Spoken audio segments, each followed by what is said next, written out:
You know it as NutraSweet.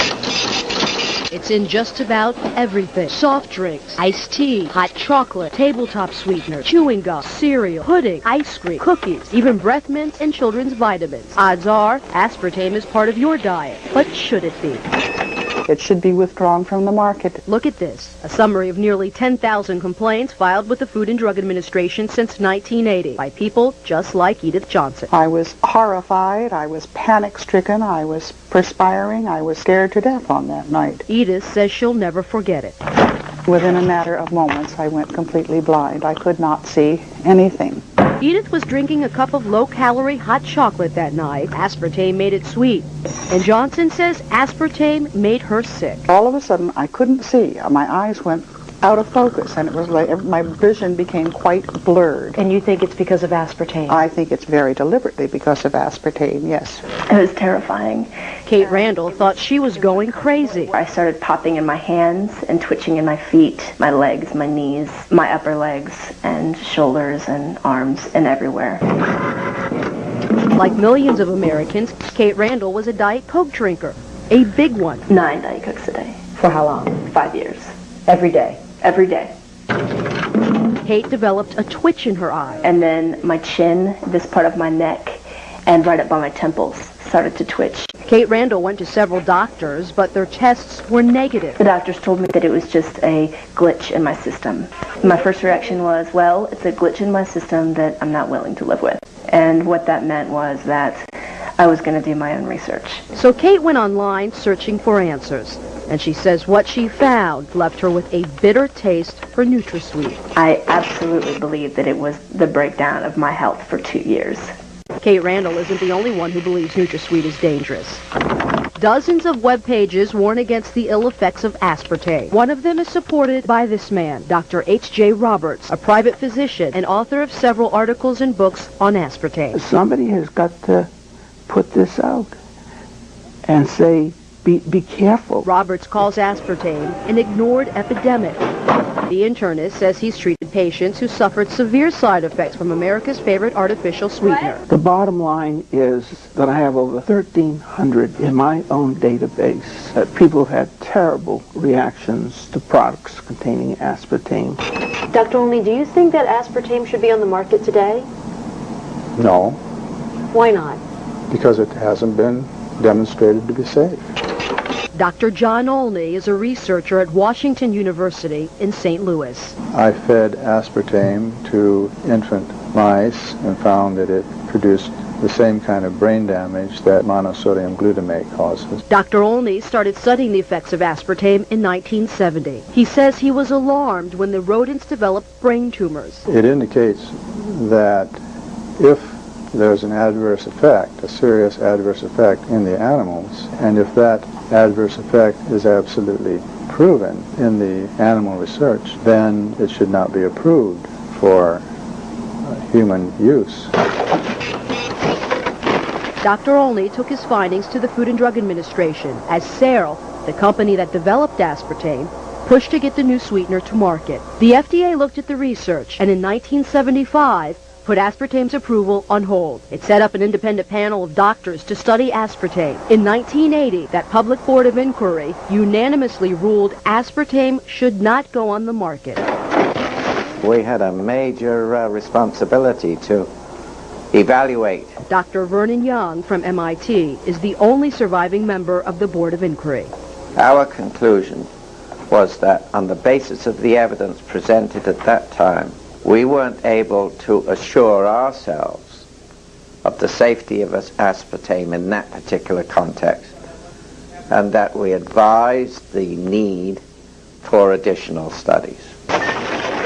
They had some concerns about it and felt that there should be additional animal studies done before it was approved. Dr. Jerry Goyen was the FDA commissioner then. I looked at that, read it at the time, obviously, and said that, well, what we had to do next was set up an internal committee of people who had played no part in previous studies of aspartame. But Goyen never had the chance to review the results. That's because he was forced to step down in 1981, when newly elected President Ronald Reagan appointed a new commissioner. That commissioner quickly approved the use of aspartame for dry foods like cookies and pudding mix. Just 2 years later, he okayed it for carbonated drinks. We tracked down that FDA commissioner, Dr. Arthur Hall Hayes. Hi, Dr. Hayes. Yes? My name's Aline Sergani with Fox 5 in Washington. Yes? Can we ask you a few questions about aspartame? FDA has all the information you need. Yes, but sir, you were the FDA commissioner when aspartame was approved, and so we'd like to ask you a few questions. No, I really have no comments. All the information is available to the Food and Drug Administration. Sir, don't you think it's your responsibility as the FDA commissioner when aspartame was approved to answer some of our questions? Not now. I'm no longer commissioner of the FDA. Do you think the public was ever put at risk? Sir, was the public ever put at risk? Sir, do you think he put the public at risk, sir? Yes, I do. Senator Howard Metzenbaum has his own concerns. I can say that I was dissatisfied with the manner in which aspartame was approved. So Senator Metzenbaum requested a review of the FDA's approval process. I have a kind of recollection of it that sort of left a bad taste in my mouth. And it wasn't from aspartame. To understand the senator's concerns, you have to realize what this little blue packet is really worth. Searle sells millions of dollars of aspartame each year. It's used in nearly 6,000 products, including Diet Coke. Searle had a vested interest in keeping aspartame on the market, and the American public had a craving for a calorie-free sweetener. It was a big public issue. It was a matter of considerable publicity and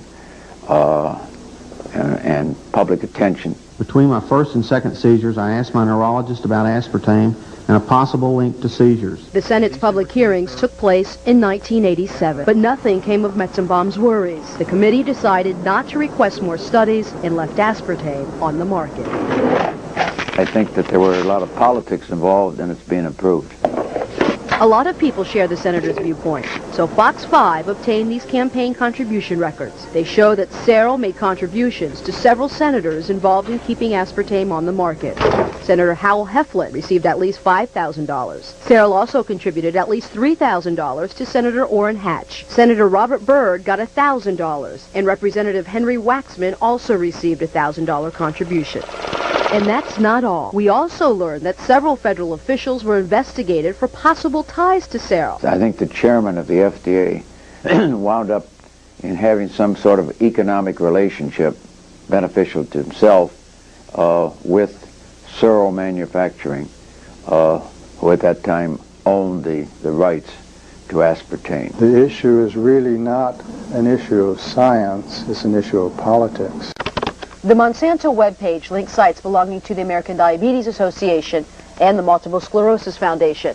Both organizations have published articles supporting NutraSweet. Monsanto does not mention its large contributions to both nonprofit groups. Not enough is known about NutraSweet. Edith Johnson just wants the FDA to order more studies. So do the hundreds of people who continue to file complaints. So many, the Department of Health and Human Services has identified 91 symptoms by complainants attributed to aspartame use. The #1 reported symptom is headaches. Some of the other most reported symptoms are dizziness, mood changes, nausea, and stomach pain. Absolutely, I think the FDA should revisit this issue.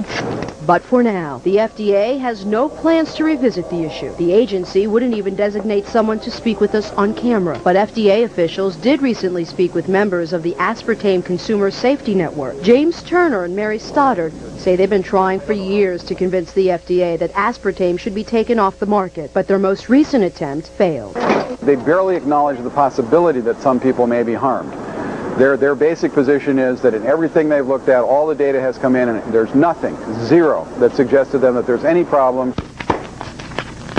The Food and Drug Administration maintains aspartame is safe, but that's no comfort for Edith Johnson. You are talking with a very angry lady. I am furious today. They had no right to market it.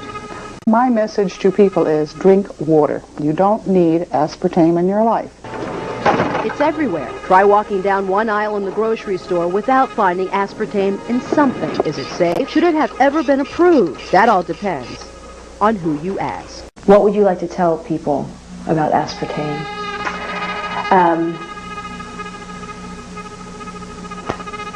Avoid it.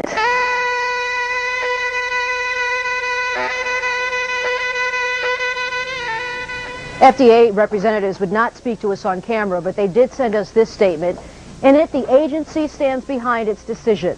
The statement then goes on to say the FDA remains ready to act if it receives what it considers to be credible scientific evidence. But until then, NutraSweet will remain on the shelves of your grocery store. Reporting live, Aline Sergani. Now back to you, Tracy. Well, very interesting report there, Aline. Thank you.